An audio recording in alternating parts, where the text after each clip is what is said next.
the last credit here with our part 2 of our dipshit review of... What? Yeah, thank you, person in the comments, our 2-act dipshit reviews. Our 2-act dipshit review. We are back with all of us have assembled. We've been waiting about 27-something. We're back, we're grown up, and we're ready to face whatever again. We're all assembled to talk about it.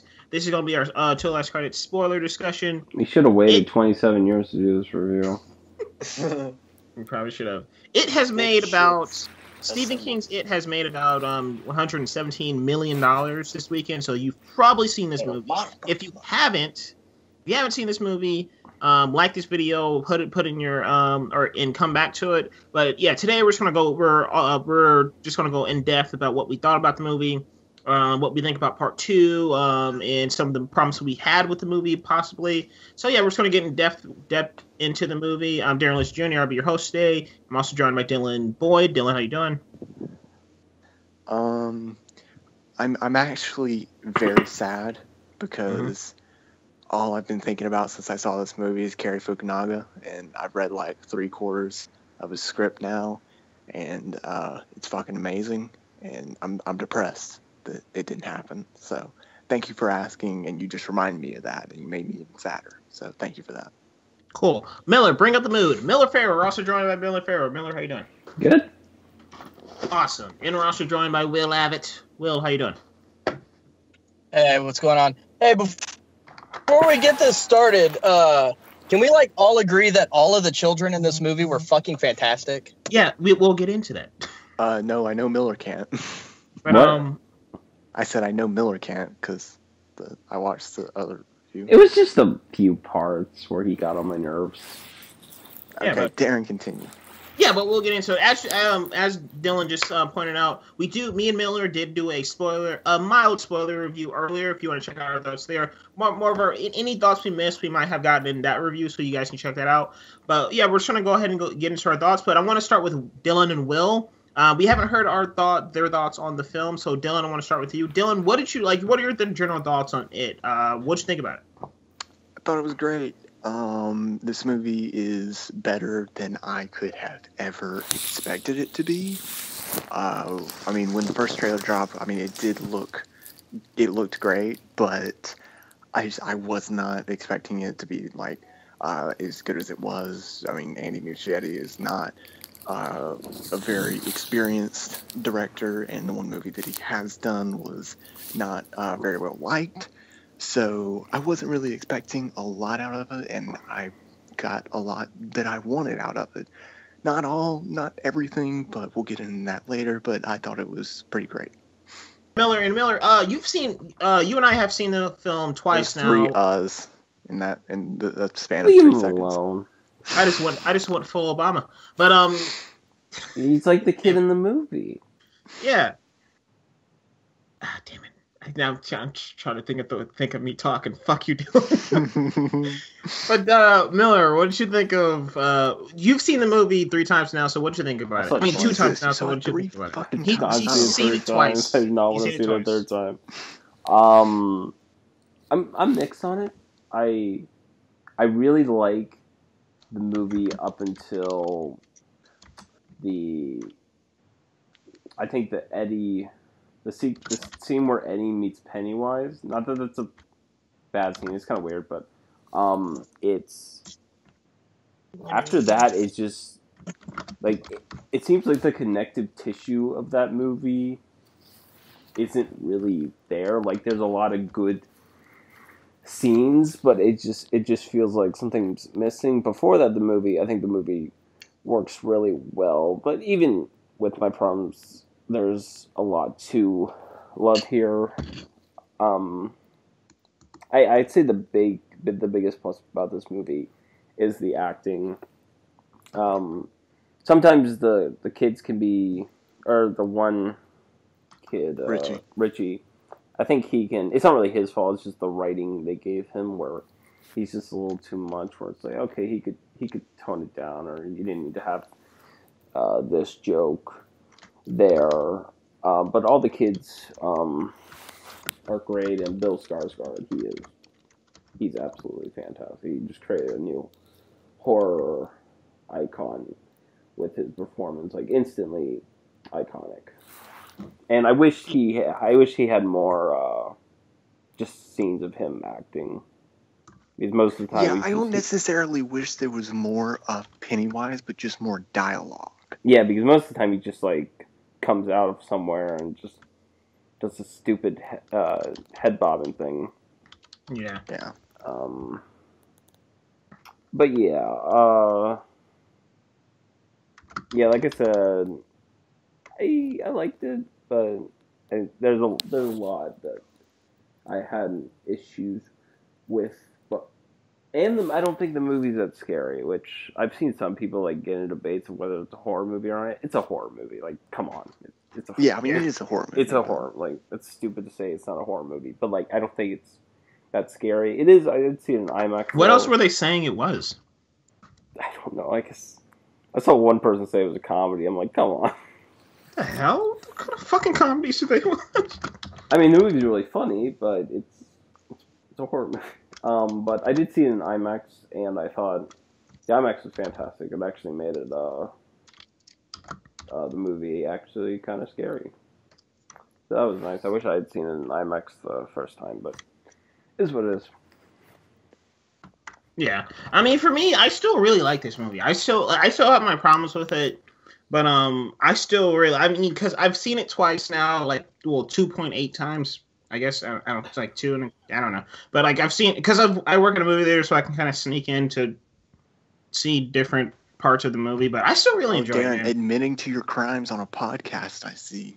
Yeah, and on the crimes where I go to work and do my job, and what kind of fucking crime? Darren's boss is listening right now. He was supposed to be sweeping the floor during that. No, but I really enjoyed it. I mean, I like the kids are so fucking good, and that's why I went back to see it. I went back to see the movie because of the kids. I like Pennywise. Don't get me wrong. He's really fun to watch, especially when he's torturing Eddie, and the music that builds up, and he like the way he's just like faking breathing and stuff. I thought that was pretty fun, but yeah, the kids are just Eddie, Bill,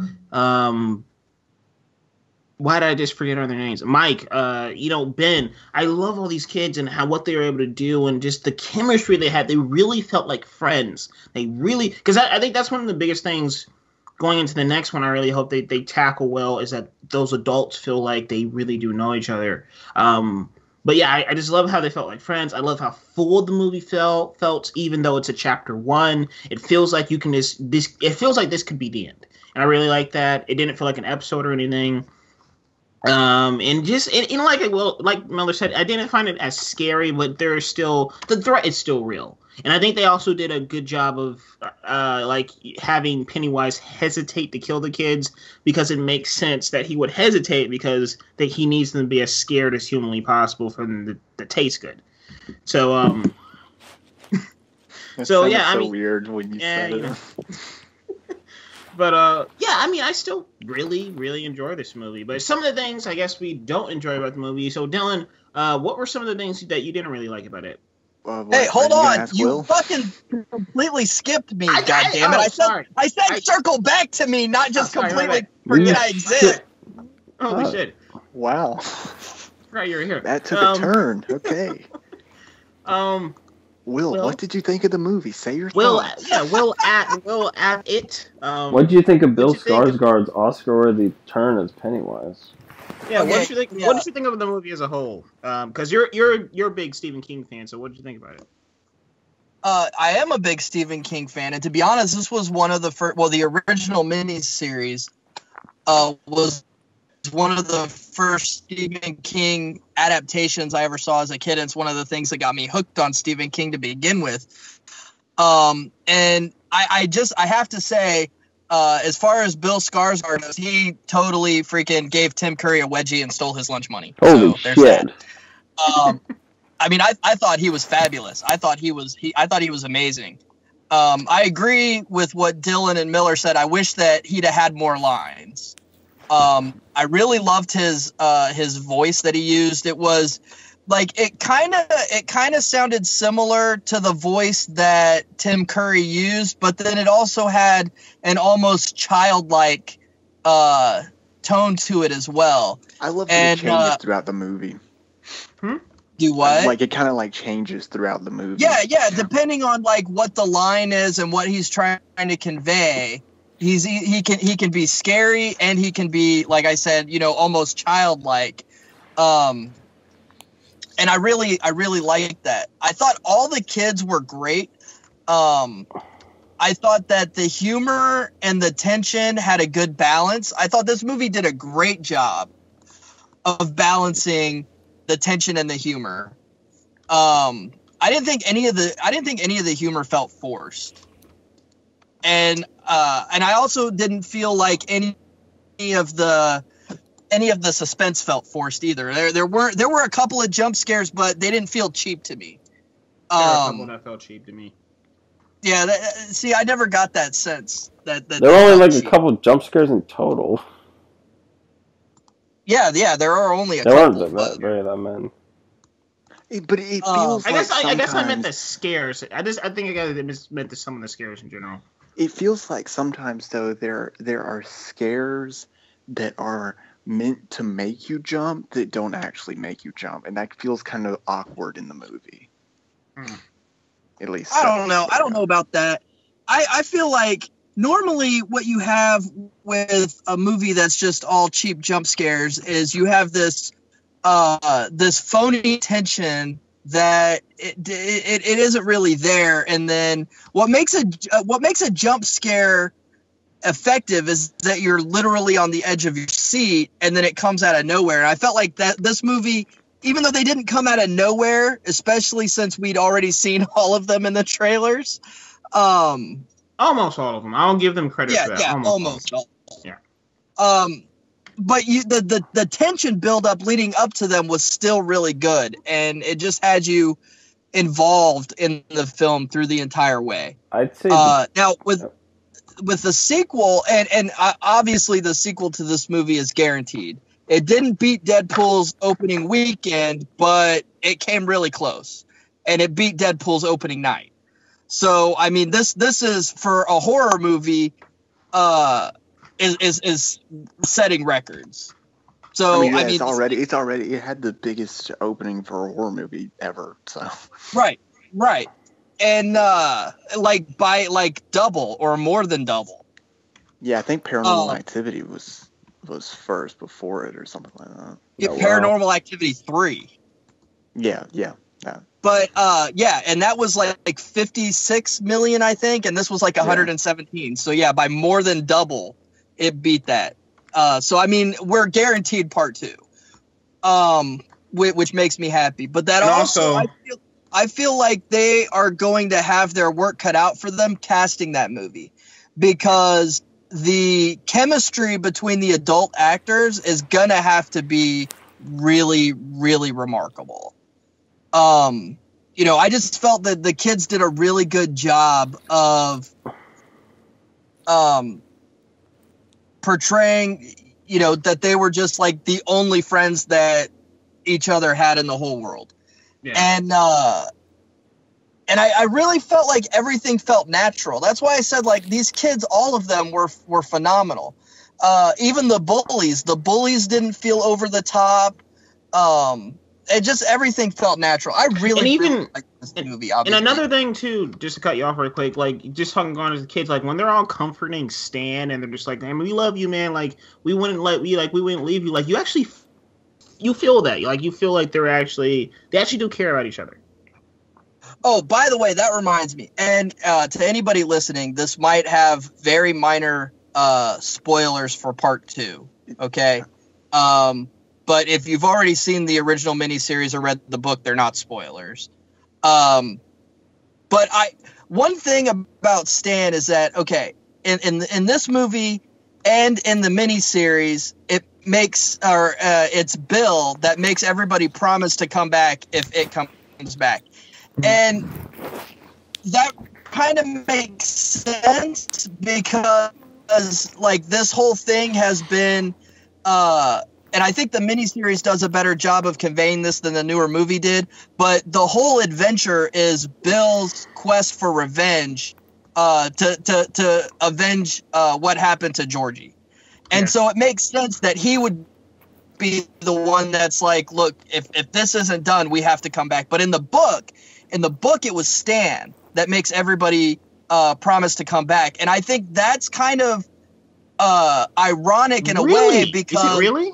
Stan, yeah, because Stan is the one that doesn't come back because he kills himself. Okay, then. I did not know that.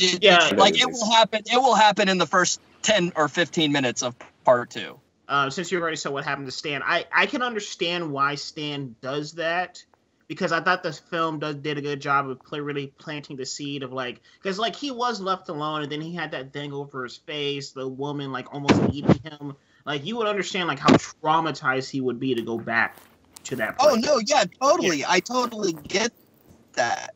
Which, but like I said, that a part of me kind of wishes that the movie had made Stan the one that promised everybody to come back because of that. Because I think in the book, that's kind of like, I don't know. It just seems like I completely understand why it's Bill. I completely get that. But there's also, like I said, an irony to it being Stan in the book. Mm-hmm. But that's just an aside. You know, that's like a thing that, you know, and that's another thing is, and Dylan said he's been reading the Cary Fukunaga script. Yeah. Okay, I had a whole joke worked out, but nobody corrected me, so whatever. It's Fukunaga. Yeah, right. I know it's see how I wrote this joke in my head like 2 days ago was that You've been holding on to that for 2 days. Oh, I'm sorry. Yeah, I would say the name wrong, and then somebody would correct me, and then I was gonna say, yeah, that's what I said. Cary Nicaragua. I was gonna say it wrong too. But that joke totally got blown out of the water, so thanks for nobody correcting me. Anyway, so Cary Fukunaga still has a screenplay credit. Yeah. And I think a lot of them is still there. The thing is, how much of him is left over in this movie? Here's the thing. Cary Fukunaga's script, what is left in Andy Muschietti's movie is the minor stuff. Dialogue, mostly dialogue, really. So basically stuff that was lifted probably from the novel anyway.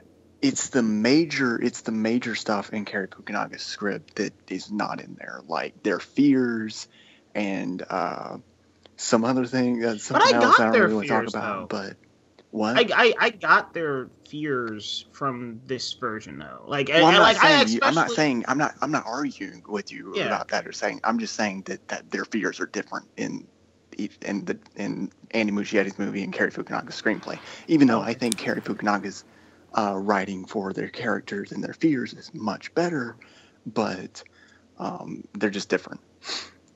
So yeah, I know I went on a long rant, but yeah, that's basically my thoughts. I really, really love this movie. It's one of the best horror movies I've seen in a really long time. I agree with that. And then now we can move on to negatives. So yeah, I mean, I would say touch on something else with Cary Fukunaga too. I can't cause some of the things I've heard about it, some things I do like, because I like how his script explores more of the mythology of Pennywise. But like just rereading the opening pages again, in what happens to Georgie in that script, I kind of like how they went with Muschietti's version of him being more missing, because I think the reason he's missing in this too. He is barely in Cary Fukunaga's script. No, but I don't think. Is it missing or is he dead? What do you mean? Is he missing? Because I think there's a difference. Like I think with Fukunaga's, it's just like, because like even as an audience member, you don't see Georgie die. In Fukunaga's script, you see Georgie die. Like we're wondering along with Bill of like, is he no alive? Fucking shit, he's dead. No. Yeah, it was pretty obvious he was fucking dead. I don't know. Like maybe he like in the book, it's there is no doubt in the book. Okay, Pennywise rips Georgie's arm off and then completely rips the rest of his body to shreds. I mean, there is no Georgie Darren. left. I get what you're saying, Darren, but I do not think that was their intention at all. No, I think it was. The death of George. Well, no, because I get what Darren's saying too. Because in the back of my mind, like even though I knew better, in the back of my mind, when they had the kids all floating in the sewer, and then Georgie comes out, for a part of me almost wanted to believe that really was Georgie. And then even when they shoot him in the head. Even when they shoot him in the head, they linger for a little bit of like whether or not that was actually Georgie. Right. So I mean, I totally get like it probably was fucking Georgie and Cary Fukunaga with how fucking twisted that shit was. But I totally get why they would lead you to believe that maybe Georgie could still be alive. Yeah, because otherwise that scene, like, because because I was really into this movie, okay? Really into it. I've seen the miniseries a million times. I read the book once. But I was so like captivated by this movie when Bill shoots Georgie in the head with that whatever it is, the thing that kills the sheep. The sheep killer. For a minute, my heart skipped a beat. Like I was like, oh my God. Even though I fucking knew better. I knew that wasn't Georgie. But they did a really good job of building that up. Actually, Darren, I take it back because I do see where you're coming from because they didn't. But in the book, there was no ambiguity at all. Georgie was fucking gone. Well, they gave Georgie was missing an arm at the end of the movie, which none of the kids knew that he was, but we did. Yeah. So. Exactly, yeah, because I think this is like that. What I'm just trying to say about Fukunaga's script versus Muschietti's finished version. I think the reason this movie made so much money, and like it is, to some people it is scary, it is violent. I think this movie is a little bit just more accessible, and it's like a little bit more of a fun ride than seeing a child devoured like nothing and then dragged into a sewer. Like I think that's the reason why one got made over the other. I mean but that's completely true. It is a more accessible movie, but that doesn't make it better. Right. But there's a line between like Fukunaga being edgier doesn't necessarily make it better either. Yeah, but I've read the script and I just think it's better than Cary Fukunaga could have made the movie he wanted to make because this is a pretty fucking risky movie. Well, not the exact movie he wanted to make, but close to the movie he wanted to make. He just didn't want to compromise, which is fine because he just didn't want to do that. That's honest. I completely understand why Warner Brothers didn't want to make it. I mean, building on what Miller just said, this movie's very existence, regardless of content, was risky because the original was so beloved, and there were many people leading up to this, or even years ago when it was first announced, that were like, "No, fuck you, don't remake it." And so, I mean, this movie had a lot riding against it to begin with. So Warner Brothers really couldn't risk having this turn anyone off. Like, everyone had to be on board with this movie. And so far, it seems like everyone is on board with this movie. And also on the original source material, there's a child orgy scene. Yeah, and you know what? I mean, that was in the book, and I get that, but that's not something I ever need to see in a movie. I'm sorry. Yeah. To be honest, I really didn't need to read it in the book. It sounds so fucking stupid. Wrong. There is shit seriously wrong with Stephen King. Okay. I just want to know what. He's a great writer, but there is shit seriously wrong in that man's head. I just want to know how many great works. I just want to know how quickly the no's came in that conversation, just from everybody in the room when they reached that chapter, like where they're writing the script. It's like, we're gonna do this, we're gonna do this. Nope. We're gonna have a scene where 6 12-year-old boys, or I think they said they're 13, 6 13-year-old boys run a train on the only girl in the group. Yeah. What do you think? Stephen King's wife walks in. Honey, what are you working on? Oh God. And your only defense when the no's start rolling in is, but it's in the book. Yeah.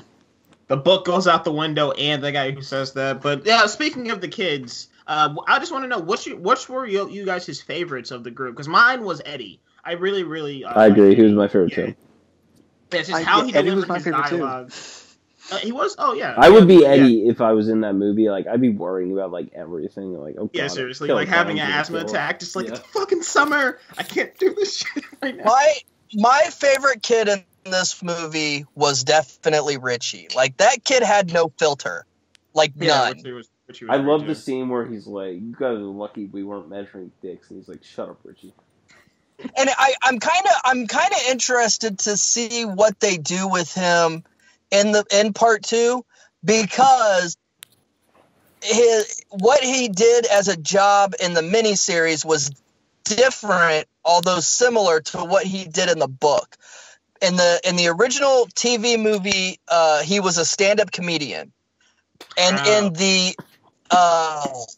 in the book, he was like a Howard Stern type of shock radio talk show host. They might try to make it like modern with today, like. And I'm kind of curious because I could see this kid growing up to be Howard Stern.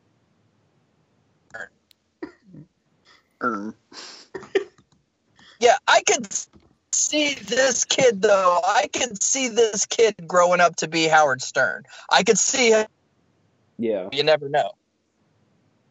Yeah. Like he's gonna piss off a lot of people, but he's gonna piss off a lot of people. Okay, moving on to negative. People happy.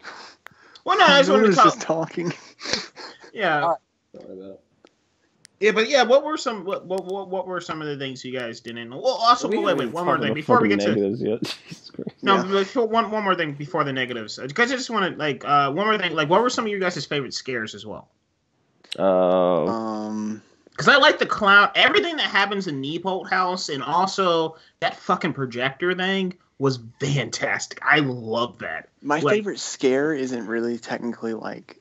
I mean, it's scary, but it's not a scare like you're referring to. Mm-hmm. But my favorite shot and my favorite scene in the entire movie is when Pennywise is holding Georgie's arm and waving it. That was fucking amazing. Yeah, that was good. I didn't like. There wasn't anything I felt particularly was scary in this movie, but I don't find Stephen King particularly. Yeah, I don't find Stephen King particularly scary to begin with, but what he is he's creative and he really knows how to unsettle you. Okay, and the one thing that I thought was the most unsettling was Georgie's death. Like that was one thing that I really couldn't watch it. You know, like I mean I did. But like I was wincing when his arm was ripped off and he's crying in the rain, and that was one of the things that I was like, oh my fucking god, this movie. Yeah, I would say I couldn't watch it, but I did. I would say the scene where Eddie's arm gets broken. That whole sequence of them all coming in, and I really like that. Because it made the daytime really scary, which I thought was cool. Yeah, well, I think that this entire movie does a good job. None of this takes place during night. This takes place in like really sunny, friendly, but it's terrifying. But getting into some of the things that we didn't like about the film, I'll start with me and Miller. Just some of the things, just going back, having watched the movie twice now. I don't like how they use Mike. I think it was just really weird structurally wise. Like Mike is done so much better in Fukunaga's. Yeah, like Mike, he starts out like Mike. You introduce him first. He gets the first dream sequence or whatever, and then he's gone. And then he pops back up at the end. I'm like, what the hell is that? That's weird. And then then I just felt like some of the sequences I've just been there, done that. I don't like how Pennywise shakes his fucking head all the time. Like I was like, what are you doing? That's just so cliche. Yeah. I just found that that's really you've seen that a lot in horror films. He only does it like twice in the movie. He does it all the time. Yeah, even when they're fighting him, I'm just like, what the hell are you doing? What are you doing? Yeah, it's weird. But what's another thing? Damn it, I forgot. Well, yeah, you can find it. But yeah, Miller, what were some of your negatives as well? I think I felt it kind of dragged. Yeah, I agree. It did drag a little. I didn't think it ever dragged. I think when that was one of my main positives with the movie. Was I think pacing is fucking perfect. I think there there was that scene in the house where, honestly, I thought that was going to be the climax of the film because I felt like I had already been sitting in that theater for 2 hours and 15 minutes. But I I can't sit here and say what I would have taken out, you know? So I don't know. It's just that movie it felt as long as it was to me. Noah? But the I think the movie felt off from Eddie's from the scene where Eddie meets Pennywise on, because I think up until that point the each of the sequences were with the kids and Pennywise, I think they felt very like you had mics, and then you had a little time, then you had stands, then you had a little time, and then you had Eddie's. But then after that, you go from Eddie's to Bill's and to Beverly's, or reverse that order. And I think that was like, it felt like, okay, we got to get all these scenes out, so let's just like put them all together. And I don't think it worked that well. And then another thing that's done better in Carrie Fukunaga's script. We get it, Dylan. We get it. I'm sorry. I know, like but I know you don't have to keep like we get it. Like I agree with you too. I'm sure that would have been a better movie, but like we're reviewing this movie, it would just be like it's not really that far. Broken dreams. It's hard. And then I think the kids are too invincible in this movie. They are, because like the little Ben. He gets, like, these boys. The little Ben. I was going to say little kid Ben, and then I forgot. I thought Stan was dead. Yeah, and then he seemed fine. Like, I know he had that headband. Yeah, he seemed completely fine. But he was just like, okay, you just got your head, whatever. Yo, they had wraps around their head. My only thing, like, that took me out was the rock fight. But they the rock fight they should have concussions, man. And then, Ben got, like a knife carved into him, and then he got pushed down. He rolled down into the forest, and then he got into the water. Like, all this stuff happened to him, and he was like, I'm fine. It seemed a little off. And then Pennywise slices him all open again, just and he's completely fine.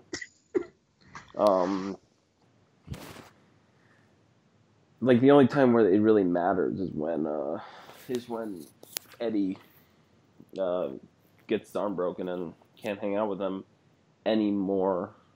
But I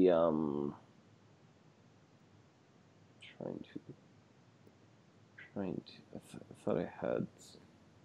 Yeah, I don't think the threat of Pennywise to the town as a whole was made as prominent as they were trying to get you to think it was. It just seemed kind of like... But Pennywise doesn't pose a threat to the town, really. He did. Like, he comes back every 27 years. He comes back every 27 years. He eats a bunch of kids. He goes away. The town always stays there. Like, nothing. No, but the town's nothing catastrophic. The town's they're missing kids all over, and then there's a curve. It just didn't seem like the issue, like, people care as much. And isn't that weird to y'all that Noah's asking questions? What do you mean, like what? Like what is Pennywise? Yeah, like. Well, and that brings up another thing. That brings up another thing in the book and in the original miniseries. Henry Bowers, like, because he gets hypnotized by Pennywise or taken over or possessed or whatever you want to call it. Mm-hmm. And while he's in that thing at all. While he's in, well, they kind of do. Like he hypnotizes Henry Bowers, and then Henry Bowers kills his father, and then goes like crazy. I mean, but anyway, but like we didn't really know like he could do that. I think you got the idea. After Pennywise drives Henry mad, he confesses to killing all the kids, even though he didn't fucking do it. And, you know, he's a thug, so everybody believes that he did it, and he ends up getting locked up in a mental institution. And then at the end of this version of the movie, apparently he's just dead. So I kind of was expecting the movie to end with him being arrested for the murder of all the missing kids, and that didn't happen. That would have made sense. And I think that kind of lends to what you were just saying about, like, why is nobody asking any questions? Like, that would have been the good resolution to the missing kids, because, well, there are no questions to ask. This fucking this thug killed them, and now we have him under arrest. Yeah, because even like, because I can understand some arguments. Because even like another problem I had with the movie is like there's very little mythology about where Pennywise is, where he comes from. And I think I can understand. Go into that with the sequel. Yeah, I can understand. Shit, so. Yeah, I can understand that argument of this movie is about the kids and what they are facing. It doesn't matter about where he comes from. Chapter 2 will be more about Pennywise. Right. One more thing too, the love triangle. I don't like love triangles personally, so it just bugs me whenever I see them. I don't know. It didn't. It just seemed like, why is this here? Yeah, just like choose one of them and that's it. Yeah. Well, and not only that, but it makes Bev kind of a bitch because she knows that fuck, I'm drawing a blank on the fat kid's name. Ben. She knows that Ben wrote her the poem, and then she still wants to be with Bill, which that would have made more sense if they just had not had that scene where she says the line to Ben and he says the line back. They should have left that out, and they should have resolved it in part 2, because that's how it is in the original book. She doesn't know until they're grown-ups that Ben wrote she lives her whole life thinking Bill wrote her that poem. And with Bill growing up to be an author, that makes complete sense.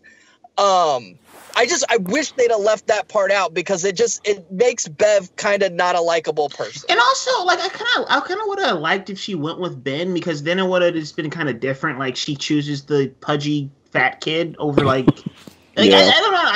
I think that would have been something different than your usual like the two attractive leads hook up at the end. Like, I think that would have been different.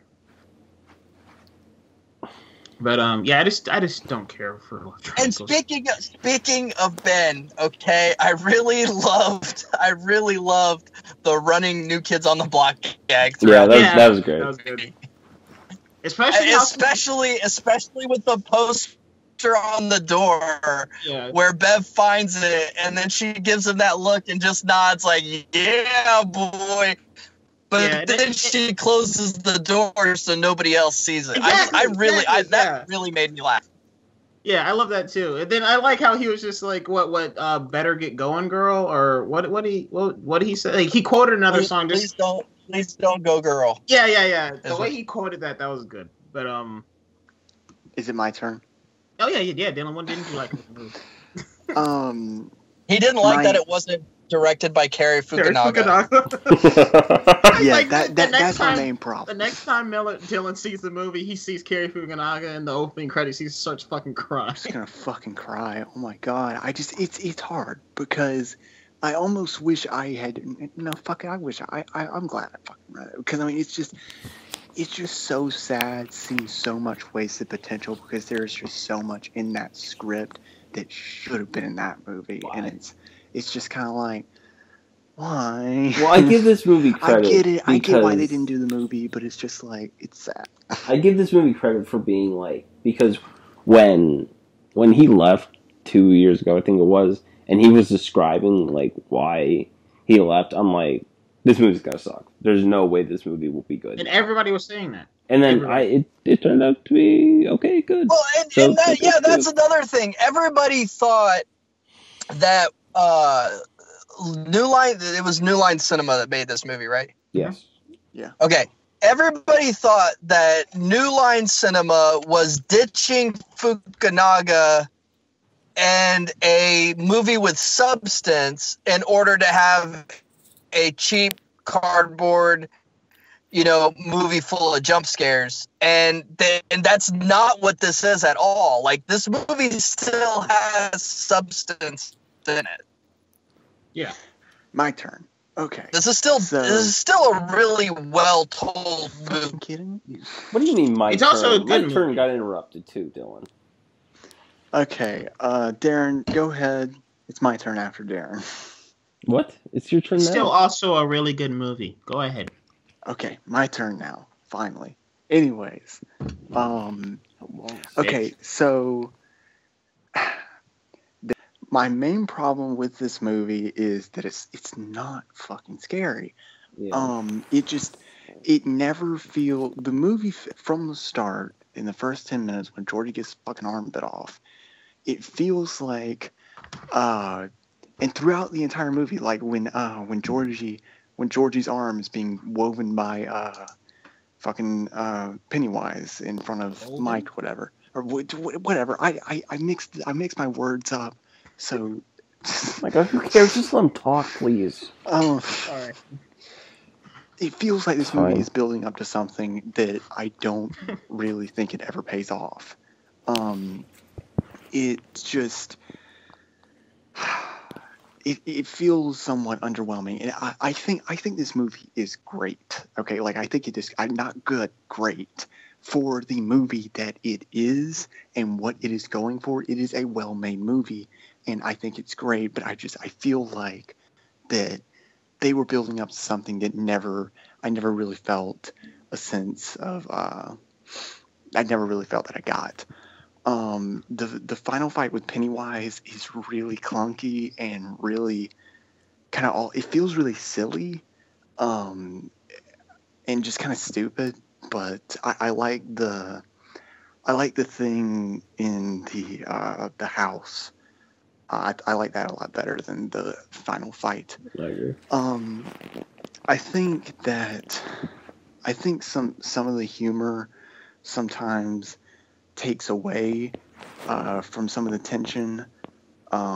There's just a little bit too much, and the balance gets kind of thrown off, I think. What else? Yeah, I don't find the movie to be very scary. It didn't really resonate with me like I had hoped or wanted it to. And the final fight is really, really clunky.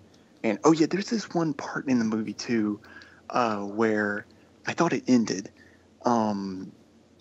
They do like a transition and they fade out, and it stays there for like 2 seconds. And I'm like, is the movie over? And then they cut to something else, and that was kind of weird. Was that? But I can't remember exactly what it seems like. It was after the. I know it was after the scene in the house, but I can't remember exactly where it was. Was it after like their kind of friendship broke up? Yeah, it was right after that. Yeah, that's when it was. And I was just kind of like, is the movie over? What? And then it wasn't. Oh yeah, wait. Do you have any more? No, that's about it. Okay, just one more thing too. The fucking bathroom scene is pointless. I don't care. Yeah, it is. The fact that they had to clean up all that blood. It's just like if your dad can't see the blood. So I mean, he's got a step in it. He's still clean. Why wouldn't you would clean it up? Obviously, I would not clean it up. No, I would clean it up. It was like a traumatic moment for her. I would hire the maid. It's not point. You would hire the maid who can't see it. It's not pointless. Yes. I would make her clean it up, and she was just like, I can't. I would make her clean it up, and she would be like, I can't see it. I can't tell if you're being serious or not, Darren. Good. You keep cutting out, Will. We can't. Okay, so that scene isn't pointless. That scene isn't pointless. It just isn't done as well as it was in the original. In the Fukunaga script. No, because the way the structure. No. Just the way the film was structured, like the original miniseries relies on a lot of flashbacks. So it like you get the adult commentary about the things that happened when they were children. And like Bev in the original miniseries, when she's talking about that scene, she talks about how that brought them together and that the blood never came back after that because it showed that them together is what can defeat Pennywise, and that is a main theme in this. So that's lost. That theme is lost in the scene just because of the way the movie is structured. But it isn't a pointless scene. It just isn't very well executed. I just felt like the second time I saw it when that scene happened, I was just like, I'm going to use the restroom now. So that's why Pennywise can't get them when they're all together. Like, he keeps trying to split them up. He can only get them when they're apart. He can't get at them when they're together. This is obviously something. This did not. When I first left the theater, I was not thinking about this, and you guys can hail me all you want for whatever, but this is something that I thought of that is not particularly a negative, just something that I thought was done better and that I wanted to mention because Darren had mentioned it earlier. In this movie, I think their fears are kind of just, I don't really know the word, but the best thing I can think of is one-dimensional, I guess. While in Fukunaga's script, it was a much deeper thing, like with Stan's fear being manhood and stuff. And I kind of wish their fears were a little bit deeper than just zombies or a painting, but Well, I mean, I think it's fine enough. That actually is a theme in the novel as well.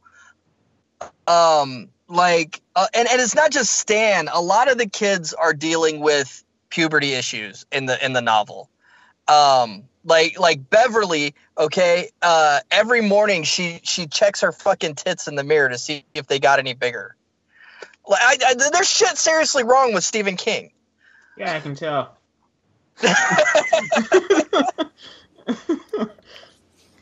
But I kind of like that their fears are kind of because they're kids.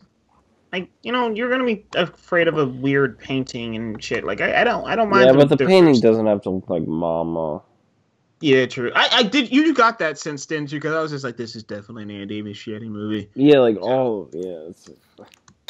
Yeah. I mean, I get that, but it's also just like reading Fukunaga's script. It's just like this just sounds so much cooler. And like from what I understand from Pennywise, he likes eating kids because their fears are simple. They're not complex. They're just like, you know, they're simple, so it's easier to get them scared. I mean, manhood's still like simple. Yeah. He's like, you're gonna have to do it, like, and it's like a natural process, but it's still is like that scary because it's unknown. Is that what you guys were getting from Beverly though? Because from the blood and everything, I think she was fearing womanhood, right? In Fukunaga's script, it's menstrual blood. So yeah, I mean, that's what I thought the blood was in this movie because he even used like Pennywise even uses it when she's in his lair. Like you still see the blood, and when she's in the bathtub, you see the drop of blood on the floor. So that's what I was kind of assuming. But that might. But I mean, there's like a extensive scene between. I get Beverly's mom is dead, isn't she? Or is she dead? Yeah. Well, because is who like dead? Is Beverly's mom dead? I don't know. They never really explain it. It's just her dad's a single parent. In this one, at least, I got the impression that she was dead.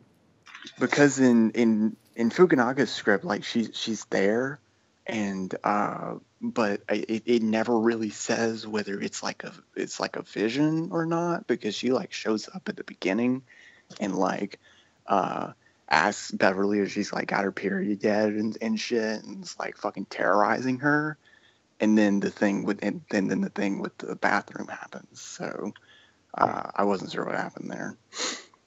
But we're almost to an hour now, so I just want to go ahead and wrap this up.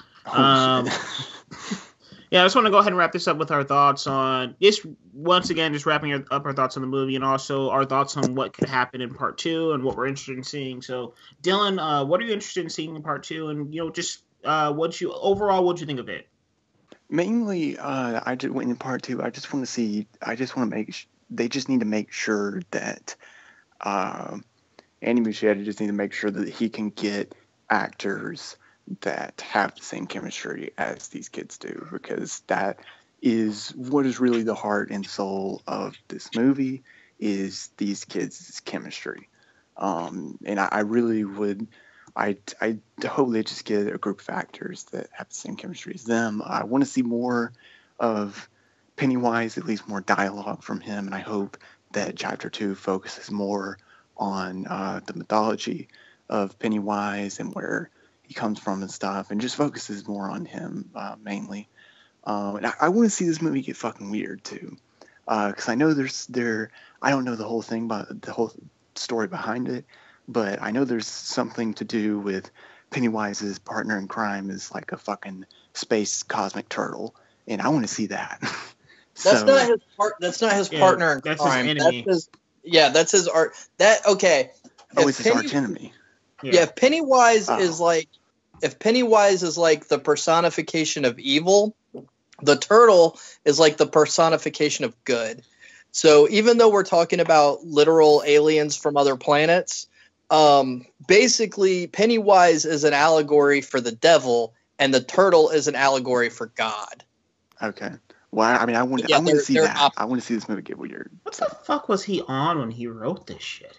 Yeah, I mean, it sounds fucking cool. Well, read the book. I'm talking about Stephen King. I want to know like what was he like? What did he take? Stephen King has a long drug abuse and alcohol history, so probably who knows? Cocaine, I would imagine. I would imagine he was on cocaine, to be quite honest. But I want to see this movie. I just want it to be good. And I hope Andy Muschietti comes back. I mean, I'm sure he will. He's probably under contract. So I'm really happy that this movie was successful and actually ended up good. So yeah. And Miller, what do you kind of want from the sequel, and what you overall think about it? I agree with what Dylan said about wanting it to get weird and give Pennywise more like dialogue and stuff to do. But I mean, I've seen the complaint that people want like lesser known actors for the adults in the kids were more lesser known. But I really want to see A-listers in this being a horror movie like this. I really don't know how they're gonna get. They can get them. I mean, they got to get like 7 A-listers. Hey, Dylan. Well, 2 things. One of them dies. 2, so 6. 6. And 2, could you imagine if they just cast Stan with just a nobody? I mean, they've made a ton of money. You actually could get away with casting A-listers in these parts because the adult versions of all these kids, they all grow up to be successful and at least moderately well known. Mm-hmm. So, like, you know, Bill is a successful author. I'm trying to think. Bev is like the CEO of some like Fortune 500 company or whatever. So they're all like like it wouldn't be inconceivable that these people would be recognizable. So yeah, you could get away with casting A-list actors.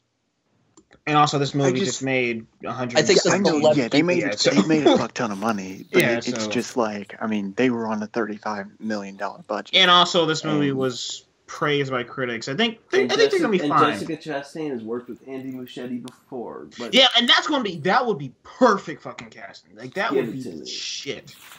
And also, Chris Pratt, the actor who plays Ben, he said Chris Pratt as older Ben. I'm down with that too. I see that. Oh yeah, I could totally. Oh yeah, I could totally see that. I'd like to see Seth Rogen. To be honest, I see Chris Pratt more than I see Seth Rogen. Yeah, because Ben's not the funny one. You know what I'm saying? Yeah. I know one of the kids suggested, I can't remember which one it was, one of the kids suggested that they want Jake Gyllenhaal to play him, and I'm just like, there you go. You know, I'd kind of like to see Seth Green play Richie, because that would be funny. That'd be cool. He was the kid Richie in the original. Mm-hmm. I want to see Idris Elba as Mike. Get Idris Elba in a good Stephen King movie. I'm down with that. That's actually pretty funny. That's pretty funny. Irony. Yeah. I think Idris Elba's a little too old, though, because they're supposed to be all, like, in their late 30s. How old is Idris Elba? Mid-40s. Like in his Apparently not in his late 30s. Is he mid 40s? I thought he was like early to mid 50s. Yeah, I think he's around Daniel Craig's age. That was being brought up when Daniel Craig was. They thought Daniel Craig was leaving. Because my first instinct was to say, you know, we'll Marlon put Wayans. John Cusack and Samuel L. Jackson in this movie, but they're both too old as well. So, Samuel L. Jackson would take me out of it too. I mean, I don't like. But, like, well, and to be honest, Mike is the only one that doesn't go on to be successful. He ends up being the librarian. That's so sad. He's the only one. He's the only one that doesn't leave Derry. Also, that I'd like balloon. to That see, balloon was stupid when when Pennywise killed the guy in the sewer, and he was like, "I love." I Derry." like that. It just looked weird. It just Maybe that just looked looked weird. I was like, it took me out of the. I'd like to see. This is never gonna fucking happen, obviously, because there's no fucking way to do it. But I would like to see what King Phoenix is Bill. King Phoenix. That would be Phoenix? good. You know. He definitely said Joaquin Phoenix. Oh. King What did he Phoenix? Are you fucking retarded? I thought it said King Phoenix. King But, Phoenix. So, Miller, you like the movie? Yeah, I think I have mixed feelings on it, but first half or most of the first half, I really like, and then I think it kind of falls under its own weight in the second act. But there's a lot of good stuff there, and it's definitely worth seeing. Cool. Dylan, what did you think about it? And I already asked you. you Will, already Way to go. I Whoa. loved it. Can't wait for the sequel. Yeah, what I want most from the sequel is for it to fucking get here. Like, that's it. yeah, Impatient. I'm so on board with it part 2 right now. Yeah, seriously, Warner Brothers, you announce it tomorrow. Warner Brothers New Line, it made a shit ton of money. Make the official presser announcement for tomorrow, 2019. It Chapter 2. Bill Just do it. Skarsgård practice your 2020 Oscar speech. Yeah, And I just want to to say this before we close out. A lot of people have been throwing around the idea of recasting Bill Skarsgård. Warner Bros., don't fucking do that. Do not do that, please. Because why? I don't think that's gonna happen. Pennywise does do not do age. Yeah. Yeah. So, does it really make any sense? I mean, I can see where some people are coming from when they say that, but it's just like, who cares? I mean, no. No one will Yeah, care. don't do that. Yeah, and also people will be confused. It's like, why? It's a big Yeah. why. But yeah, I really like the movie. I definitely am going to see it again. This is a great thing. I think it's nice to see a horror movie, a good horror movie, every now and then. And this one's good. And I can't wait for part 2. I'm kind of worried about it because I'm just curious to see what they're going to do with it. But hopefully they can find a way to still make it as compelling as they were as children as they are adults. But yeah, I'm looking forward to the new one. Announce it immediately. I'm like, well, I want to see this movie tomorrow. But yeah, I hope it's good. And that was our long spoiler cast, spoiler But a review, good spoiler discussion review. on It, Stephen King's It 2017, the first film adaptation of this property.